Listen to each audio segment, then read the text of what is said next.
يعني النهارده طلع احمد سامي مدرب سموحه بعد الماتش قال لك فريق ماشي على البيانات والانسحابات، وفريق ماشي ان هو بيهددك بالاستثمارات. الانسحابات وكلنا عارفين مين نادي الانسحابات، والاستثمارات اللي كل ما يحصل اي حاجه نادي بيراميدز بيزج كلمه الاستثمار واستثمارات نادي بيراميدز جوه مصر، وان انا هسحبها. ما تسحبها يعني. ايه اللي انت ضفته للدوري المصري؟ مفيش.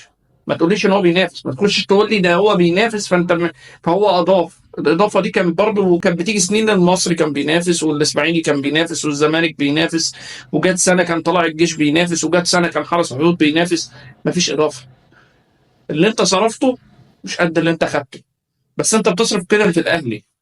فهو ده اللي حتى لما انت بتيجي تحط بياناتك، ان انت اخر بيان انت بتتكلم عن الماتش سموحه واللي حصل فيه، وان احنا هنلجا للاتحاد الافريقي وهنلجا للاتحاد